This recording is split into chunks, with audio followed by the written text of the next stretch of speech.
जय गुरुजी, शुक्राना गुरुजी, अनंतम अनंतम शुक्राना गुरुजी। गुरुजी महाराज जी के श्री चरणों में कोटि कोटि प्रणाम और गुरुजी की प्यारी सभी संगत को जय गुरुजी। संगत जी, गुरुजी की मेहर बड़ी निराली है। वे किसी को भी यूं ही अपने पास नहीं बुलाते, बल्कि जिसे अपने साथ जोड़ना होता है उसे खुद ही अपने प्यार के धागे में बांध लेते हैं। गुरुजी बार बार हमें यही समझाते हैं कि कभी भी अपने परिवार के किसी भी सदस्य पर जबरदस्ती नहीं करनी चाहिए, क्योंकि हर आत्मा का अपना एक सही समय होता है। जब वो सही समय आता है तो गुरुजी स्वयं ही उस व्यक्ति को अपने चरणों से जोड़ लेते हैं। और संगत जी, जब गुरुजी किसी को अपनाते हैं तो उसका जीवन पूरी तरह से बदल जाता है, सोच बदल जाती है, रास्ते बदल जाते हैं और सबसे बढ़कर दिल में एक अनोखी शांति और विश्वास आ जाता है।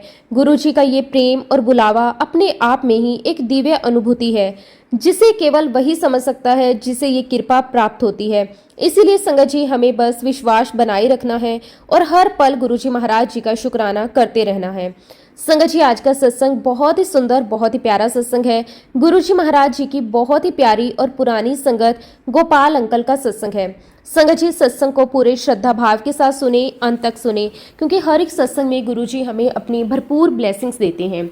संगत जी, सत्संग शुरू करने से पहले मैं आप सबसे एक छोटी सी रिक्वेस्ट करूंगी कि अगर अभी तक आपने गुरुजी की संगत चैनल को सब्सक्राइब नहीं किया है तो चैनल को सब्सक्राइब जरूर कर लें, क्योंकि इस चैनल पर आपको गुरुजी के बहुत ही प्यारे प्यारे सत्संग सुनने को मिलते रहेंगे।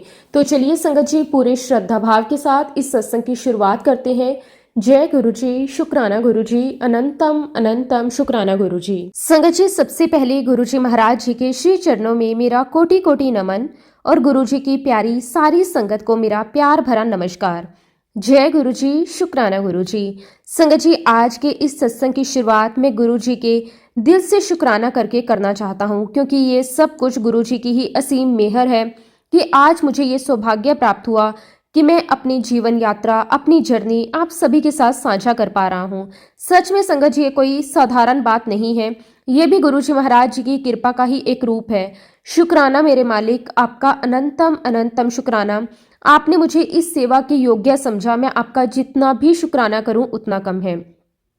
संगत जी, जब भी हम गुरुजी के दरबार में जाया करते थे तो वहां का हर एक पल अपने आप में एक अनमोल अनुभव होता था। जैसे ही हम दरबार में प्रवेश करते थे, एक अलग शांति, एक अलग ही ऊर्जा महसूस होती थी। ऐसा लगता था कि जैसे सारी दुनिया की भागदौड़, सारी चिंताएं वहीं दरवाजे पर ही छूट जाती हैं।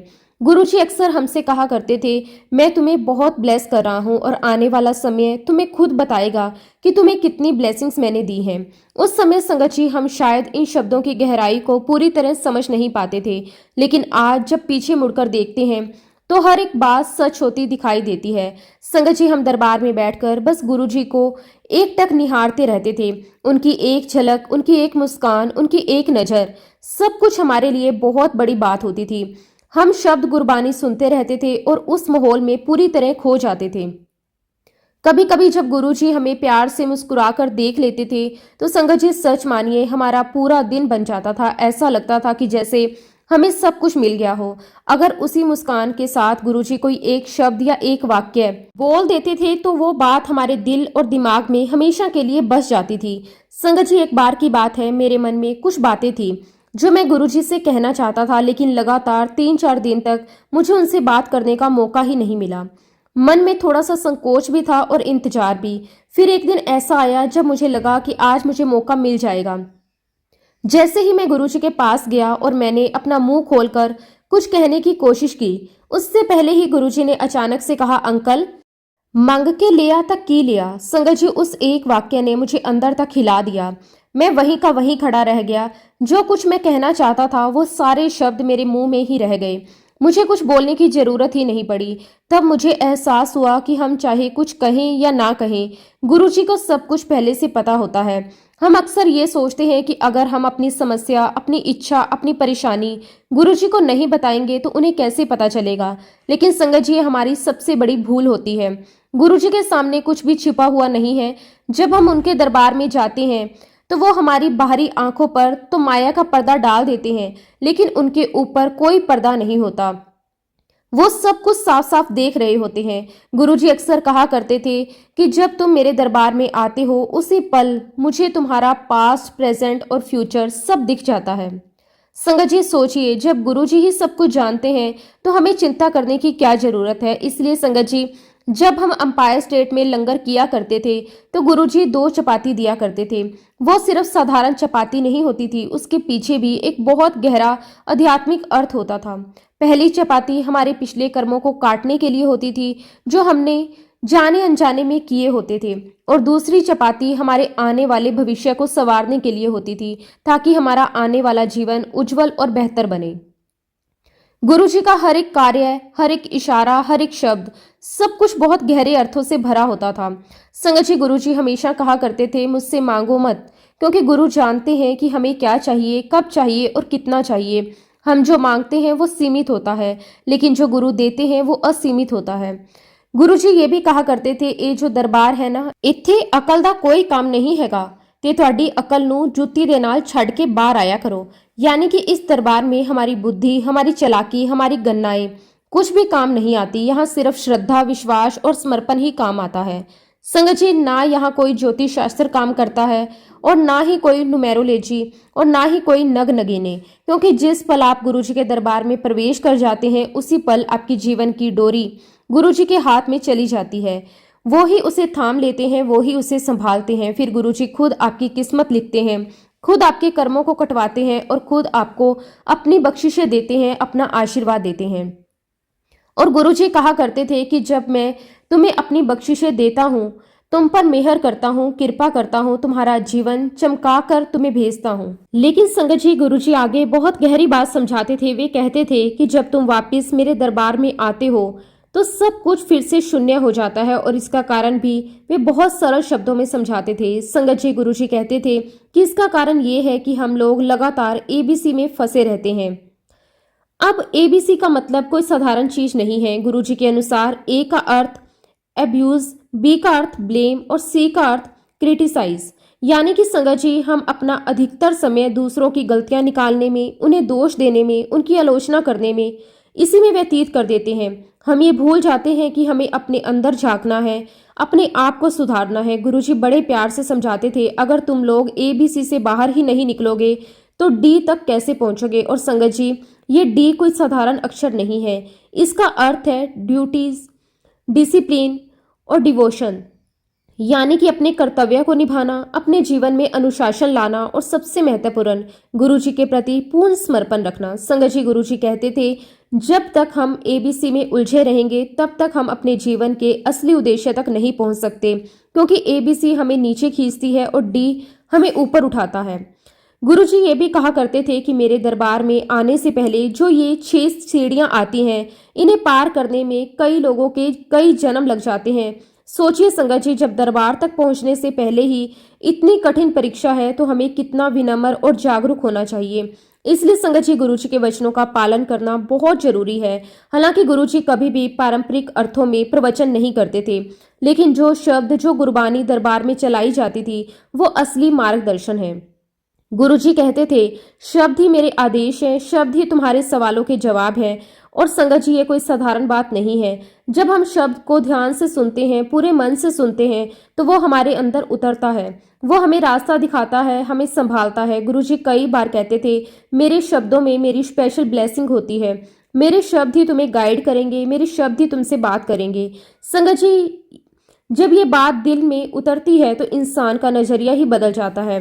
वह हर शब्द को सिर्फ सुनता नहीं बल्कि महसूस करता है। गुरुजी कहते थे, इन शब्द गुरबानी को ध्यान से सुनो, यही शब्द तुम्हारे कर्म काटेंगे, यही शब्द गुरबानी तुम्हें गति देंगे।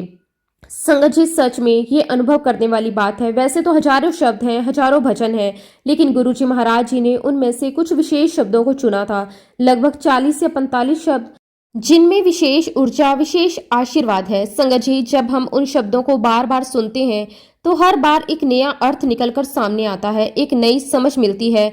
कभी एक लाइन दिल को छू जाती है तो कभी दूसरी।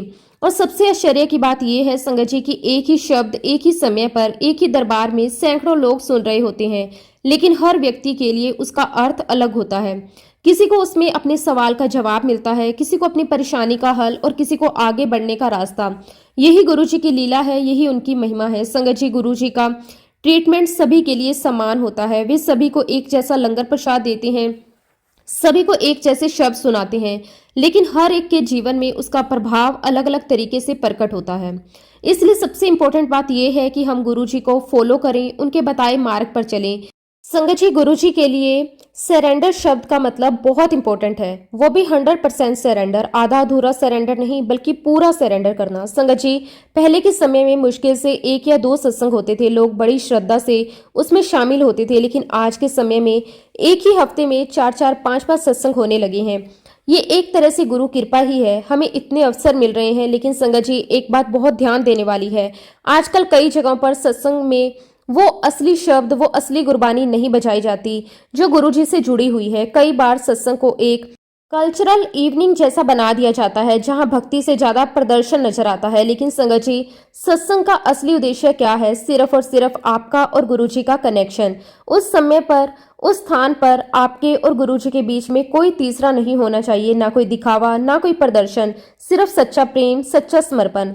लेकिन संगत जी, आजकल ये पवित्रता, ये सादगी धीरे धीरे कम होती जा रही है। इसलिए हमें खुद जागरूक होना पड़ेगा, खुद अपने सत्संग को शुद्ध करना पड़ेगा। संगत जी, सबसे बड़ी ब्लेसिंग्स तो ये है, हम जैसे लोग जो इस संसार रूपी कीचड़ में फंसे हुए हैं, हमारे उद्धार के लिए, हमारे कल्याण के लिए गुरुजी स्वयं इस मृत्यु लोक में आए।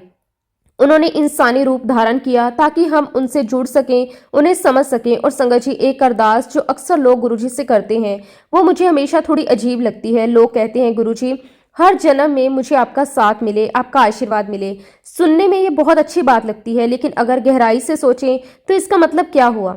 इसका मतलब ये हुआ संगत जी कि हम बार बार इस संसार में आना चाहते हैं, इस कीचड़ में फिर से फंसना चाहते हैं, और साथ ही ये भी चाहते हैं कि गुरुजी भी हर बार हमें बचाने के लिए, हमें पार लंघाने के लिए फिर से इसी कीचड़ में आए। संगत जी, गुरुजी की ये बातें सुनकर हमें अपने आप से एक बहुत गहरा प्रश्न करना चाहिए। क्या हम सच में आगे बढ़ना चाहते हैं, या हम सिर्फ अपने छोटे छोटे स्वार्थों में ही उलझे रहना चाहते हैं? क्योंकि संगत जी, गुरुजी साफ शब्दों में कहा करते थे कि तुम लोग आगे ग्रो नहीं करना चाहते। और ये बात सुनने में भले ही कठोर लगे, लेकिन इसके पीछे एक बहुत बड़ी सच्चाई छुपी है। हम अक्सर गुरुजी के पास जाते हैं, लेकिन हमारा ध्यान आध्यात्मिक उन्नति पर कम और अपनी इच्छाओं की पूर्ति पर ज्यादा होता है। हम चाहते हैं कि हमारी समस्याएं हल हो जाएं, हमारी तकलीफें दूर हो जाएं, लेकिन हम ये नहीं सोचते कि हमें अपने अंदर क्या बदलना है। इसलिए गुरुजी कहते थे कि मेरी संगत तो मेरी मुट्ठी में है, और जो पीछे रह गए वो सिर्फ भीड़ है। संगत जी, ये मुट्ठी भर संगत बहुत विशेष होती है। ये वो लोग होते हैं जो सिर्फ लेने नहीं बल्कि खुद को बदलने, खुद को समर्पित करने और गुरुजी के रास्ते पर चलने के लिए आते हैं। और जो बाकी लोग होते हैं वो भीड़ बन जाते हैं, भीड़ में शामिल हो जाते हैं। अब प्रश्न ये उठता है कि ये भीड़ क्यों बनती है? संगत जी, गुरुजी इसके पीछे का कारण भी बताते थे। भीड़ इसीलिए है क्योंकि लोग स्वार्थ लेकर आते हैं। कोई अपने काम के लिए आता है, कोई अपनी बीमारी ठीक करवाने के लिए, कोई अपने परिवार की समस्याओं से छुटकारा पाने के लिए। और ये सब गलत नहीं है, लेकिन अगर हम सिर्फ इन्हीं कारणों से जुड़े रहेंगे तो हम कभी भी उस ऊंचाई तक नहीं पहुंच पाएंगे जहां गुरुजी हमें ले जाना चाहते हैं। इसलिए संगत जी, हमें कोशिश करनी चाहिए कि हम उस मुट्ठी भर संगत का हिस्सा बने जो सच्चे दिल से गुरुजी से जुड़े हों। गुरुजी कहा करते थे, मैं जिस संगत के घर चला जाता हूँ उसे तो आजीवन पूजा पाठ करने की भी जरूरत नहीं रहती। संगत जी, सोचिए कितनी बड़ी बात है। इसका अर्थ ये है कि जब गुरुजी की कृपा आपके जीवन में स्थायी रूप से आ जाती है तो फिर बाहरी दिखावे, विधि विधान, रस्मों की जरूरत नहीं रह जाती, क्योंकि असली पूजा तो दिल से होती है, असली भक्ति तो कनेक्शन में होती है।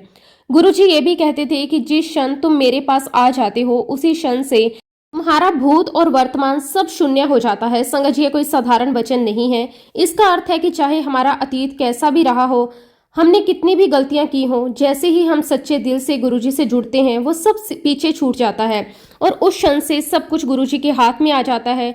वो हमारी जिंदगी की डोर थाम लेते हैं, हमें संभाल लेते हैं, हमें सही दिशा में ले जाते हैं।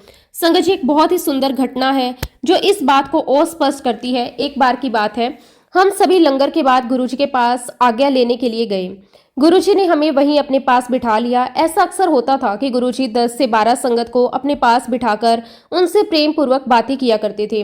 उस दिन भी ऐसा ही हुआ। तभी एक अंकल आंटी गुरुजी के पास आज्ञा लेने आए। जैसे ही वे गुरुजी के सामने पहुंचे, गुरुजी ने उन्हें देखा, मुस्कुराए और बड़े ही प्यार भरे अंदाज में आंटी से कहा, आंटी तू तो खूब मजे ले लेके सुती है आज। संगत जी सुनकर आंटी थोड़ी असहज हो गई। उन्हें समझ नहीं आया कि गुरुजी ऐसा क्यों कह रही हैं। तभी उनके पति ने जल्दी से कहा कि गुरुजी ये तो सुबह 3 बजे उठी हुई है। गुरुजी मुस्कुराए और बोले अच्छा वेरी गुड वेरी गुड। और फिर गुरुजी ने आंटी की तरफ देखकर पूछा आंटी 3 बजे उठकर फिर की कर दी हैं। संगत जी जैसे ही ये प्रश्न आया आंटी बिल्कुल चुप हो गई। उनके पास कोई जवाब नहीं था। फिर उनके पति ने कहा कि गुरुजी ये सुबह 3 बजे उठकर नहाती है फिर पूजा पाठ में लग जाती है। गुरुजी ने कहा अच्छा आंटी ये तो बहुत बढ़िया काम है। लेकिन गुरुजी यही नहीं रुके। उन्होंने फिर से वही प्रश्न दोहराया आंटी ये पूजा पाठ कर दी है।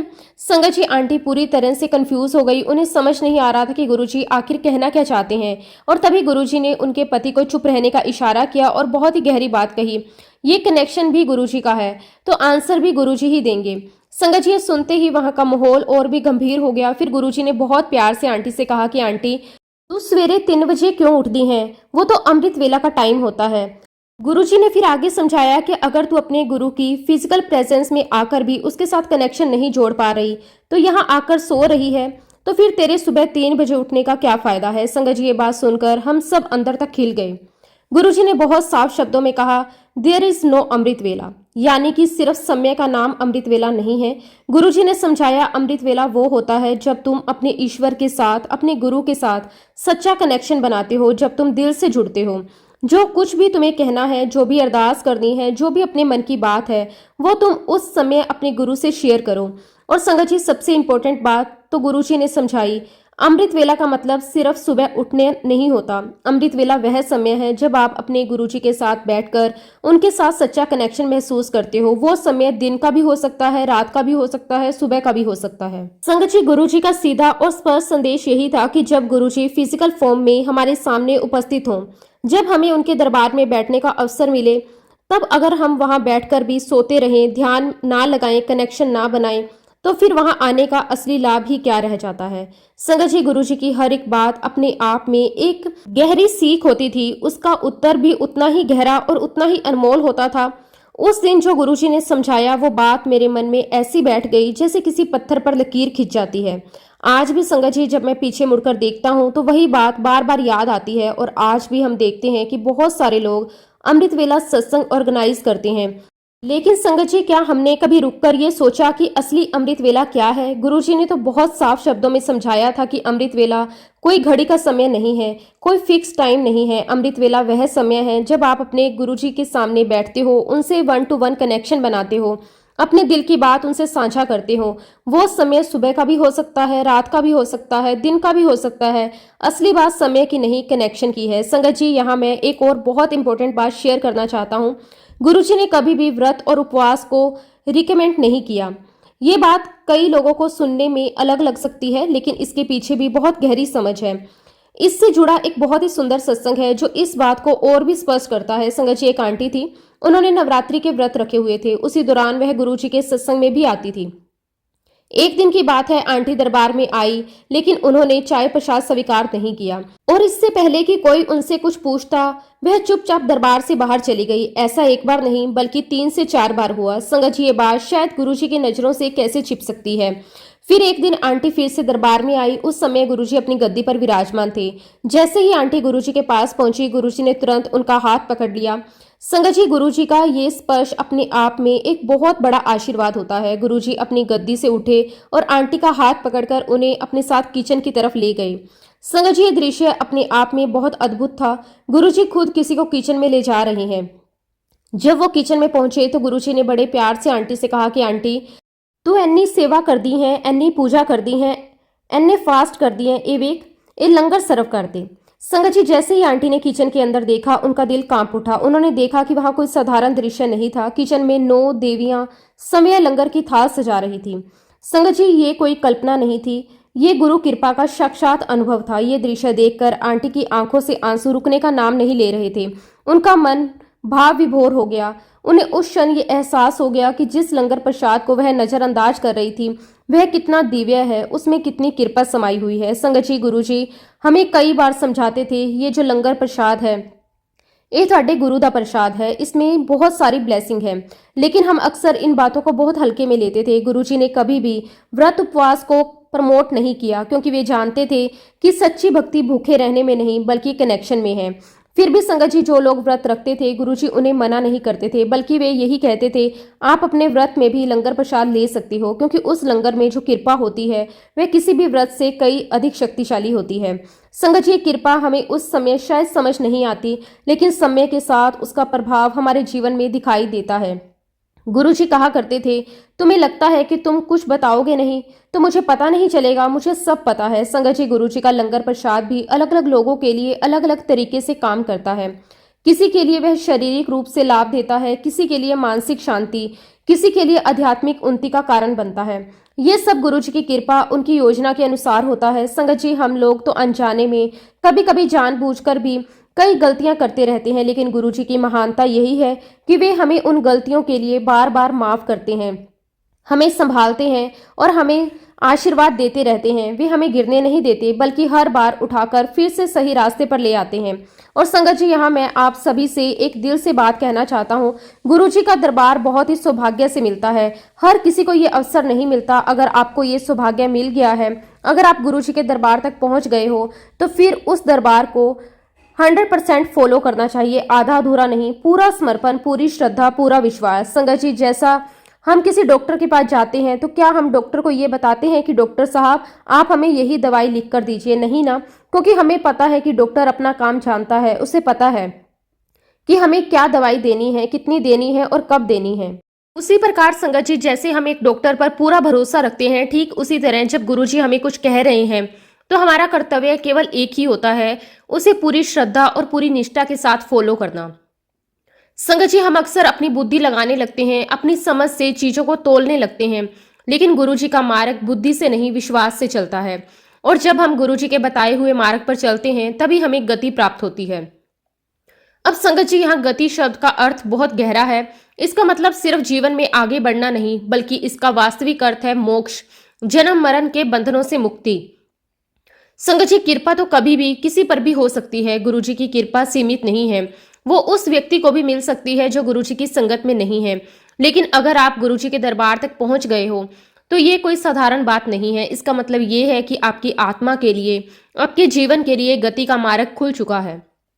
संगत जी, ये मार्ग खुल जाता है तो फिर हमारी सबसे बड़ी जिम्मेदारी बन जाती है कि हम इस मार्ग को कभी बंद ना होने दें, क्योंकि ये वही रास्ता है जो हमें बार बार के जन्म मरण के चक्कर से निकालकर परम शांति की ओर ले जाता है। इसलिए संगत जी, हम सभी की कोशिश यही होनी चाहिए कि हमारा ये मानव जीवन सफल हो जाए, सार्थक हो जाए। गुरुजी कहा करते थे कि जब ईश्वर की सबसे बेशकीमती ब्लेसिंग्स तुम्हें मिलती है तब वह तुम्हें गुरु से मिला देता है। संगत जी, सोचिए इससे बड़ी कृपा और क्या हो सकती है। ईश्वर समय आपको उस मार्ग पर लगा देता है जहां से आपकी असली यात्रा शुरू होती है। और फिर गुरु क्या करता है? गुरु आपको बंदा बना देता है, एक सच्चा इंसान, एक जागरूक आत्मा जो सही और गलत में अंतर समझ सके, जो अपने जीवन का उद्देश्य समझ सके। और जब गुरु को आप पर और अधिक कृपा करनी होती है तब गुरु आपको ईश्वर से मिला देता है। और जब गुरु और ईश्वर दोनों की ही असीम कृपा एक साथ आप पर बरसती है तब क्या होता है? तब संगत जी, आपकी आत्मा परमात्मा से जुड़ जाती है। संगत जी, ये कोई किताबों में पढ़ने वाली बात नहीं है, ये अनुभव करने वाली अवस्था है। और ये अवस्था तभी आती है जब हम पूरी तरह से समर्पित हो जाते हैं, जब हम अपने अहंकार को छोड़ देते हैं। यही वह अनमोल चीज है जिसे देने के लिए गुरुजी इस धरती पर आए हैं। लेकिन संगत जी, गुरुजी खुद कहा करते थे, लोगों को मांगना ही नहीं आता, हम उनसे वही चीजें मांगते हैं जो एक दिन खत्म हो जाएंगी, धन, सुख, सुविधाएं, छोटी छोटी इच्छाएं। लेकिन जो सबसे बड़ा खजाना है, आत्म साक्षात्कार, सच्चा ज्ञान, परम शांति, वो हम मांग ही नहीं पाते। गुरुजी कहते थे, मैं तो मार्गदर्शक हूँ, मैं तुम्हें रास्ता दिखा दूंगा, लेकिन उस रास्ते पर चलना तुम्हारा काम है। संगत जी, गुरुजी हमें वचन सुनाते हैं, हमें दिशा देते हैं, लेकिन उन पर अमल करना या ना करना ये हमारे हाथ में है। अब संगत जी, इससे जुड़ा एक सुंदर सत्संग है। एक बार एक संगत आंटी एक नॉन संगत आंटी को गुरुजी के दरबार लेकर आई। जैसे ही वो नॉन संगत आंटी दरबार में पहुंची, उनका मन वहीं लग गया। गुरुजी का रूप इतना आकर्षक, इतना दिव्य था कि वह अपनी नजरें उनसे हटा ही नहीं पाई। जो शब्द गुरबानी चल रहा था उसमें वह पूरी तरह लीन हो गई। संगत जी, ये भी गुरु कृपा का ही एक रूप होता है, जब पहली बार में ही मन जुड़ जाए। सत्संग के बाद जब वो आंटी गुरुजी से आज्ञा लेने गई तो गुरुजी ने उनसे कहा कि आंटी गुरुवार नू आ जाए। आंटी ने तुरंत कहा ओके गुरुजी, और फिर दोनों आंटियां दरबार से बाहर आ गई। अब बाहर आकर वो नॉन संगत आंटी से कहती है, मैं तो हर गुरुवार साईं बाबा के मंदिर जाती हूँ, वहां भजन गाती हूँ और गुरुजी ने मुझे गुरुवार को बुलाया है, मैं कैसे आऊंगी। संगत जी, ये वही स्थिति होती है जब मन दो जगहों में बंट जाता है। संगत आंटी ने उनसे कहा, तुमने खुद ही तो गुरुजी को हाँ कहा है। तो नॉन संगत आंटी बोली, तो मैं बुधवार को चली जाऊंगी या शुक्रवार को चली जाऊंगी। तब संगत आंटी ने बहुत सादगी से कहा, मेरा काम तुम्हें गुरुजी के दरबार तक लाना था, अब तुम जानो और गुरुजी जाने। संगत जी, अब ये पूरी तरह उस आंटी की परीक्षा थी। उन्होंने निर्णय लिया कि वह गुरुवार को साईं बाबा के मंदिर जाएंगी और गुरुजी के दर्शन के लिए शुक्रवार को जाएंगी। जब गुरुवार आया तो आंटी ने अपनी कार में अपना हारमोनियम रखा और साईं बाबा के मंदिर के लिए निकल पड़ी। संगत जी, जैसे ही वो मंदिर पहुंची और सीढ़ियां चढ़ने लगी, तभी वहां के एक सेवादार ने उन्हें रोक लिया। उसने कहा कि बहन जी, आज कोई भी भजन कीर्तन नहीं है। आंटी ने हैरानी से कहा, लेकिन मेरे तो हर गुरुवार यहाँ भजन होते हैं। उन्होंने कहा कि ऐसे कैसे हो सकता है। सेवादार ने बहुत ही विनम्रता से उत्तर दिया कि आंटी जी, मैं जानता हूँ कि आप हर गुरुवार को यहाँ आकर भजन गाती हैं, लेकिन आज सच में कोई भजन नहीं है। संगत जी, सुनकर आंटी का दिल बैठ गया। वो भारी मन से वापस अपनी कार में आकर बैठ गई। उसके मन में एक अजीब सी बेचैनी थी, एक खालीपन था, आंखों में आंसू थे। वह कार में ही बैठकर रोने लगी। वह समझ नहीं पा रही थी कि ये क्या हो रहा है। एक तरफ उनका पुराना नियम, उनकी पुरानी आदतें, दूसरी तरफ गुरुजी का बुलावा। संगत जी, रोते रोते बिना कुछ सोचे समझे, बिना किसी दिशा के उन्होंने गाड़ी स्टार्ट की, जैसे किसी अदृश्य शक्ति ने उन्हें मार्ग दिखाया हो। उनकी कार जाकर सीधे अंपायर स्टेट के बाहर रुक गई। आंटी को खुद समझ नहीं आया कि वो वहां कैसे पहुंच गई। कुछ देर तक वह कार में ही बैठी रही। उनकी आंखें नम थी, दिल भावनाओं से भरा हुआ था। फिर धीरे धीरे उन्होंने खुद को संभाला, कार से उतरी और गुरुजी के दरबार की ओर आ बढ़ी। जैसे ही वह दरबार में पहुंची, उन्होंने गुरुजी के चरण स्पर्श किए, माथा टेका और फिर पीछे जाकर बैठ गई। संगत जी, उनके अंदर जो भावनाओं का सैलाब उमड़ रहा था, वह अब रुक नहीं पाया। थोड़ी ही देर में वह जोर जोर से रोने लगी। आसपास बैठी संगत थोड़ी असहज हो गई, क्योंकि उनका रोना बहुत गहरा, बहुत भावुक था। पास बैठी एक आंटी ने उन्हें एक हैंकी दी ताकि वह अपने आंसू पोंछ सके। आंटी ने अपने आंसू पोंछे, खुद को थोड़ा संभाला और जैसे ही उन्होंने अपनी नजर उठाकर गुरुजी की गद्दी की ओर देखा, संगत जी, जो दृश्य उन्होंने देखा वो अद्भुत था, अविश्वसनीय था। गुरुजी अपनी गद्दी पर नहीं थे, उस गद्दी पर साईं बाबा विराजमान थे। संगत जी, आंटी को अपनी आंखों पर विश्वास नहीं हुआ। उन्होंने तुरंत अपना सर झटका, अपनी आंखें मली और फिर से देखा। अब गद्दी पर गुरुजी महाराज विराजमान थे। संगत जी, अनुभव इतना गहरा था कि आंटी समझ ही नहीं पा रही थी कि ये क्या हो रहा है। उन्होंने अपनी आंखें बंद कर ली और थोड़ी देर शब्द गुरबानी सुनने लगी। फिर जैसे ही उन्होंने अपनी आंखें खोली, इस बार गद्दी पर राम भगवान विराजमान थे। संगत जी, ये कोई साधारण दृश्य नहीं था। लगभग 20 से 25 मिनट के अंतराल में आंटी को बार बार अलग अलग दिव्य स्वरूपों के दर्शन होने लगे। उन्हें साईं बाबा के दर्शन हुए, राम जी के दर्शन हुए, कृष्ण जी के दर्शन हुए, भोलेनाथ के भी दर्शन हुए और हर बार उन दिव्य दर्शन के बाद फिर से गुरु जी के दर्शन होने लगे। संगत जी, उस समय आंटी को लगा कि शायद उन्हें कोई भ्रम हो रहा है, शायद ये सब उनकी कल्पना है, लेकिन उनके अंदर कहीं ना कहीं ये भी एहसास था कि ये कोई साधारण बात नहीं है, ये कुछ तो दिव्य है, कुछ तो अलौकिक है। फिर संगत जी, लंगर करने के बाद आंटी गुरुजी के पास आज्ञा लेने के लिए गई। जैसे ही वो गुरुजी के पास पहुंची, गुरुजी ने मुस्कुराकर उनसे कहा कि आंटी, जो देखना से देख लिया। संगत जी, ये सुनते ही आंटी के मन के सारे संदेह दूर हो गए। उन्हें समझ आ गया कि जो कुछ उन्होंने देखा वो कोई भ्रम नहीं था, वो तो गुरुजी स्वयं उन्हें साक्षात दर्शन करा रहे थे। वो अनुभव गुरु कृपा का प्रत्यक्ष प्रमाण था। तभी आंटी ने भावुक होकर गुरुजी से पूछा कि गुरुजी, तुसी कौन हो, आप कौन हो। संगत जी, ये प्रश्न बहुत गहरा था और उसका उत्तर उससे भी अधिक गहरा। गुरुजी ने बहुत सरल शब्दों में कहा, आंटी, मैं तेनू आज गुरुवार नू बुलाया सी, पर तू साईं बाबा दे मंदिर चली गई भजन गान वास्ते, फिर तू इत्थे आ गई। फिर गुरुजी ने जो कहा वो संगत जी जीवन बदल देने वाली बात है। आंटी, साईं बाबा ते मैं एक ही हाँ, सारे नाम मेरे ने, सारे रूप मेरे ने। संगत जी, इसका अर्थ ये है कि ईश्वर एक है, रूप अलग अलग है। हम जिस भी नाम से पुकारते हैं, जिस भी रूप में अरदास करते हैं, वो सब उसी तक पहुंचती है। गुरुजी ने आगे कहा, तुसी जिदे भी अरदास करते हो वो मेरे कोल आंदी है, जवाब मैं ही देना हाँ। बस फर्क इन्ना हुंदा है कि किसी को राम के रूप में उत्तर मिलता है, किसी को नानक के रूप में, तो किसी को कृष्ण के रूप में। जैसा भाव होता है वैसा ही रूप सामने आता है, जैसा भाव रहा जिस जन का वैसा रूप हुआ मेरे मन का।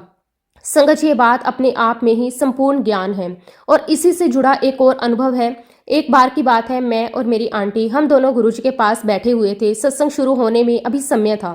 संगत जी, गुरुजी ने मुझे प्यार से मामा जी कहकर बुलाते थे। गुरुजी ने मुझे देखा और कहा कि मामा जी, तू बड़ा किस्मत वाला है। संगत जी, ये सुनकर मैंने तुरंत हाथ जोड़ लिए, लेकिन मेरे मन में एक प्रश्न था, ऐसा क्या है? तब गुरुजी ने कहा कि आज तू 1 to 1 अकाल पुरख दे नाल बैठा है। संगत जी, ये बात सुनकर मेरा मन भाव विभोर हो गया। उसी समय गुरुजी ने चाय प्रसाद का एक घुट लिया और बाकी पूरी चाय मेरी तरफ बढ़ा दी। संगत जी, ये भी एक बहुत बड़ी कृपा थी, एक बहुत बड़ा आशीर्वाद था।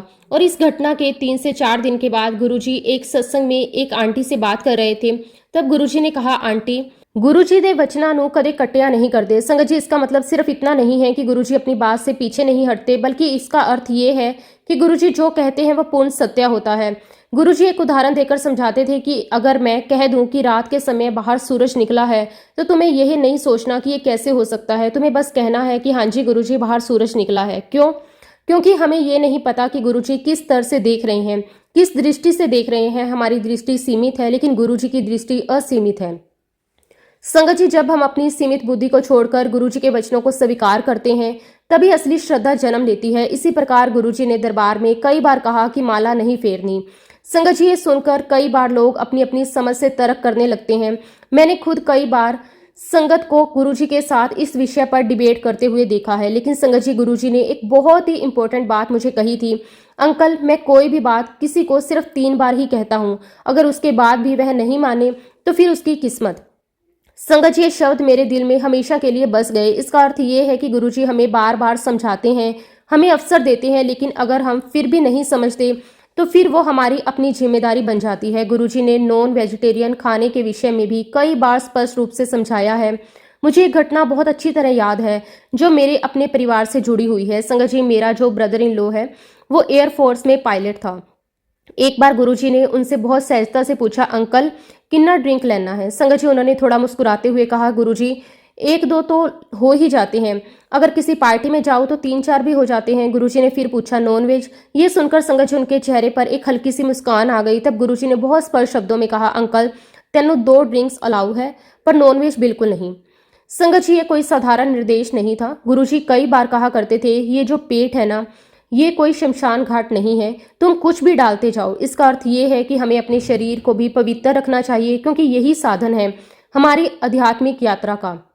संगत जी, गुरुजी अक्सर कहा करते थे, तनु मेरे को कुछ भी अरदास करन दी लोड़ नहीं हैगी, मैनू पता है तू क्यों आया है। यानी कि हमें अपनी समस्याएं बताने की जरूरत नहीं है, गुरुजी पहले से सब जानते हैं। मुझे एक और घटना याद है। एक अंकल थे जो रोज दरबार में आया करते थे, हम भी लगभग रोज ही जाया करते थे। लेकिन एक दिन मैंने देखा कि वो अंकल बहुत परेशान थे। उनके चेहरे से साफ झलक रहा था कि उन्हें बहुत तकलीफ हो रही है। लंगर के बाद जब वो गुरुजी के पास आज्ञा लेने गए तो गुरुजी ने उन्हें देखते ही पूछा, अंकल आज तबीयत ठीक है? संगत जी, अंकल ने कहा कि गुरुजी आज जो दर्द है वो बर्दाश्त के बाहर है। तब गुरुजी ने उन्हें अपने पास बुलाया। जैसे ही अंकल पास आए, गुरुजी ने अपनी 2 उंगलियों से उनके पेट पर हल्का सा स्पर्श किया और कहा कि जा डॉक्टर को दिखा, एक इंजेक्शन लगवा ले और घर जाकर आराम कर। संगत जी, ये कोई साधारण बात नहीं थी। अगले दिन जब वो अंकल सुबह उठे और फ्रेश होने गए तो उन्होंने देखा कि उनकी पोटी में लगभग 6 इंच का एक बहुत बड़ा कीड़ा निकला। संगत जी, ये देखकर वह खुद भी हैरान रह गए। उन्होंने तुरंत ग्लव्स पहने, उस कीड़े को पॉलीथीन में डाला और सीधे अस्पताल भागे। जब डॉक्टर ने उस कीड़े को देखा तो वह भी आश्चर्यचकित रह गया। डॉक्टर ने कहा कि ये कीड़ा तो सामान्य रूप से ऐसे बाहर नहीं आता, इसे तो सर्जरी से ही निकालना पड़ता है। फिर डॉक्टर ने पूछा, अब तो आप बहुत अच्छा महसूस कर रहे होंगे? अंकल ने कहा कि अब मुझे बहुत राहत है। फिर डॉक्टर ने उनसे पूछा, आपने कल क्या खाया था? तो संगत जी, अंकल जी ने बहुत ही सादगी से जवाब दिया, मैंने तो ऐसा कुछ भी नहीं खाया, बस मेरे गुरुजी ने मेरे पेट पर उंगली से एक हल्का सा टैप किया था। संगत जी, ये सुनकर डॉक्टर खुद हैरान रह गए। उसने कहा कि अच्छा, तो फिर कभी मुझे भी अपने गुरु से मिलवाना। संगत जी, ये कोई साधारण बात नहीं थी, ये गुरु कृपा का प्रत्यक्ष अनुभव था जिसे विज्ञान भी पूरी तरह समझ नहीं सका। फिर अगले दिन जब वह अंकल गुरुजी के दरबार में पहुंचे, लंगर प्रसाद लिया और आज्ञा लेने के लिए गुरुजी के पास गए तो गुरुजी ने उन्हें देखकर मुस्कुराने लगे। गुरुजी ने बड़े प्यार से पूछा, अंकल की हाल है, सब ठीक है? अंकल ने कहा कि गुरुजी, मुझे 6 इंच का कीड़ा निकला। संगत जी, ये सुनकर गुरुजी हंसने लगे, लेकिन उन्होंने कुछ कहा नहीं। तब अंकल ने थोड़ा भावुक होकर कहा कि गुरुजी, एक बात बताओ, मैं पिछले 2 महीने से इलाज करवा रहा था और उसमें मेरा 70 से 80 हजार रुपये खर्च हो गया। अगर आप ये उंगली 2 महीने पहले ही मार देते तो मेरा पैसा भी बच जाता और मुझे इतना कष्ट भी नहीं होता। संगत जी, अब जो गुरुजी ने उत्तर दिया वो बहुत गहरा था, जीवन का एक बड़ा सत्य अपने अंदर समेटे हुए था। गुरुजी ने कहा कि अंकल, मैं तो उंगली 2 महीने पहले भी मार देता, लेकिन जो तुमने फलाना फलाना अंकल के 35,000 रुपये मारे हैं, वो बेईमानी का पैसा तो पेट के आंते फाड़ कर ही बाहर निकलेगा। संगत जी, ये सुनते ही वो अंकल शर्म से पानी पानी हो गए, उनकी नजरें झुक गई, क्योंकि वहां बहुत सारी संगत बैठी हुई थी। लेकिन संगत जी, यही तो गुरु जी की कृपा है, वे हमें सच्चाई का आईना दिखाते हैं ताकि हम अपने ऊपर सुधार कर सकें। ये कोई अपमान नहीं था, बल्कि ये एक बहुत बड़ा आशीर्वाद था। संगत जी, इस घटना से ये बात बिल्कुल स्पष्ट होती है कि गुरुजी से कुछ भी छुपा नहीं है। मुझे तो इस बात की बहुत खुशी है कि मुझे कभी भी गुरुजी को अपनी कोई बात बताने की जरूरत नहीं पड़ी। और संगत जी, अगर हमें ये लगता है कि हमें अपनी बात गुरुजी को बतानी ही पड़ेगी, तो कहीं ना कहीं हमारे विश्वास में कमी है, क्योंकि जो गुरु और जो परमात्मा अपनी संगत को तारने के लिए इस मृत्यु लोक में, इस कीचड़ में उतर सकता है, उससे क्या छुपा हो सकता है? कुछ भी नहीं। बिन बोलिया सब कुछ जानदा। जी हाँ संगत जी, गुरुजी महाराज जी से कुछ भी छिपा नहीं है। अगर अरदास करनी भी है तो गुरुजी कहते थे अमृत वेले करो, जब आपका और गुरु का 1-to-1 कनेक्शन हो। संगत जी, गुरुजी ने अपने वचनों के माध्यम से हमें बहुत कुछ सिखाया।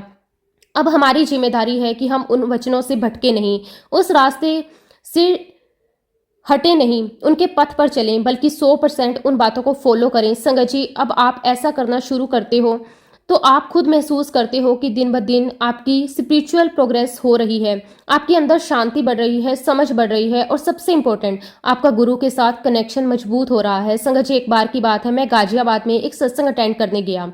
वहाँ के जो होस्ट अंकल आंटी थे, वो मुझे काफ़ी समय से जानते थे। जब मैं वहाँ पहुँचा, उस समय मंत्र जाप चल रहा था। तभी वो अंकल मेरे पास आए। उन्होंने मुझसे पूछा, अंकल क्या हम वैष्णो देवी की आरती लगा लें? संगत जी, मैंने बहुत विनम्रता से उनसे कहा कि हम गुरुजी के सत्संग में हैं, तो हमें आरती भी गुरुजी की ही लगानी चाहिए। संगत जी, बात यहीं खत्म नहीं हुई। थोड़ी देर बाद वो अंकल फिर मेरे पास आए और बोले, अंकल क्या हम केक काट सकते हैं? मैंने उनसे पूछा, क्या किसी का बर्थडे है? उन्होंने कहा कि हाँ, मेरे बच्चे का बर्थडे है। संगत जी, मैंने उनसे कहा कि हालांकि गुरुजी ने इस विषय पर कई बार समझाया, लेकिन क्योंकि आपने इतनी सारी संगत को बुलाया है, तो आप लंगर प्रसाद के बाद केक कट करवा लीजिए। संगत जी, उस समय मुझे गुरुजी के वचन याद आ गए, तुम्हारे और तुम्हारे गुरु के बीच में कोई और नहीं होना चाहिए।